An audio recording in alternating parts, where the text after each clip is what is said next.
ვინ იქნება ადგილობრივი თვითმმართველობის არჩევნებში პარტიული სიის პირველი ნომერი? ქონდა თუ არა პრემიერ-მინისტრს ამ თემაზე კონსულტაციები რეგიონის ხელისუფლებასთან ფორმატიდან გამომდინარე უცნობი დარჩა, თუმცა კულუარებში შესაძლო კანდიდატებზე უკვე ღიად საუბრობენ. მმართველი და ოპოზიციური ძალების რჩეულთა ვინაობას მარინა ბოლქვაძე არკვევდა.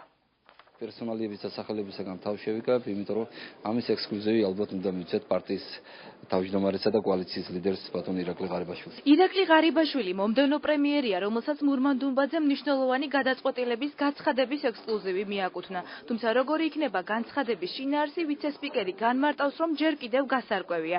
ვინ იქნება სიის სათავეში, ირაკლი ჭეიშვილი თუ ლადო მგალობლიშვილი? პოლიტიკურ კულუარებში ამბობენ, რომ ქართულ ოცნებაში საერთო კანდიდატებზე ვერ თანხმდებიან. ირაკლი ღარიბაშვილის ბათუმური ვიზიტი კი შესაძლოა პოლიტიკური კონსულტაციების გადამწყვეტი ფაზა იყო, რომელსაც მურმან დუმბაძე არ დასწრებია.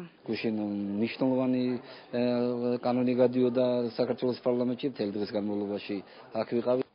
ის რომ ქართულ ოცნებაში კანდიდატების შერჩევის გამო უკმაყოფილებაა მხოლოდ პოლიტიკური ჭორია და კოალიცია ამ საკითხზე სადისკუსიოდ ერთად ჯერ არ შეკრებილა. დავით ბაციკაძის განცხადებით, ერთადერთი საკითხი, რაზეც ამ ეტაპზე პარტიები შეთანხმდნენ, კოალიციის სიის პირველი ათეულის შედგენის წესია. იმ კვირაში ვაპირებთ დავსწრეთ და საბოლოო გადაწყვეტილება მივიღოთ, ვინ იყოს პირველი სიაში. ათეულში აბსოლუტურად ყველა კოალიციაში შემავალი პარტიების წარმომადგენლები სიაში იქნებიან. ზარდი პოლიტიკური ფიგურაა. ძალიან რეიტინგული გადაცემის წამყვანი არის. კონკურენტუნარიანი კანდიდატები სიის დაკომპლექტება არჩევნებამდე 72 დღით ადრე პოლიტიკურ ნადირობად გადაიქცა. სასურველი პერსონების თანხმობის მისაღებად პარტიები რადიკალურ გადაწყვეტილებებსაც არ ერიდებიან. დემოკრატიული მოძრაობა ერთიანი საქართველოსთვის პირველ ნომრად მოაზრებული თემურ ჭანტურიშვილი მზადაა პარტიის სასარგებლოდ ლიდერობა ცოტნე ანანიძეს დაუთმოს. თავისუფალი საქართველოსთვის ერთ-ერთი ლიდერი კი სიის პირველ პოზიციას მალხაზ ფარტენაძეს თავაზობს. ხელმძღვანელ საკრებულოს თავმჯდომარე მალხაზ ფარტენაძეს, რომელიც არის უკონკურენტო და შეიძლება თქვათ, რომ ხელისუფლებამ ის ჩამოიშორა, ესე ვთქვათ, პოლიტიკური არენიდან. ვისურვებდი, რომ ცოტნე ყოფილიყო ჩვენი პარტიის პირველი ნომერი და მე დაუთმობდი მას ადგილს, ყველა შემთხვევაში თუ ის გადაწყვეტს ამას. და სხვას არავის არ დაუთმოთ ცოტნეს გარდა. როგორც ამბობენ, ეგრეთ წოდებულ გამსვლელ სიაში მოხვედრის შეთავაზება ცოტნე ანანიძეს კიდევ რამდენიმე პარტიისგან ჰქონდა, თუმცა ვის სასარგებლოდ მიიღებს საბოლოოდ გადაწყვეტილებას ჯერ არ ამხელს. რაც შეეხება შეთავაზების საკითხს, მე არც უარყოფ და არც ვადასტურებ.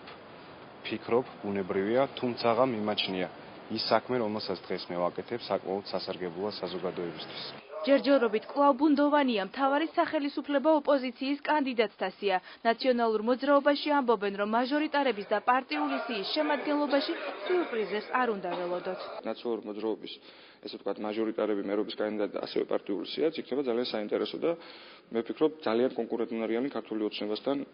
სიის პირველი ნომერი უცვლელი სახე იქნება თქვენი მონამორჩილი. სამაგიეროდ უკვე ყველაფერი გარკვეული აქვს ლეიბორისტულ პარტიას. პირველი ნომერი კვლავ დავით რობაქიძე იქნება. პარტიაში არასაჯაროობენ მერობის კანდიდატის ვინაობას, თუმცა ცნობილი ხდება, რომ ლეიბორისტებს ბათუმის მერად სოციოლოგი ნუგზარ ჩხაიძე სურთ. ლეიბორისტებს ისევე როგორც უმცირესობაში მყოფ სხვა პარტიებს სასურველი რაოდენობის კვოტის მიღების იმედი აქვთ. ისინი ამბობენ, რომ გაიმარჯვებენ იმ შემთხვევაში თუ ისევ ეს მოსახლეობა აცუნდრუქდება ფულზე და გამოეკიდება დოლარსა თუ ხუცეს უკან, ჯანდაბაში წასულას უყველა ჩვენთან ერთად.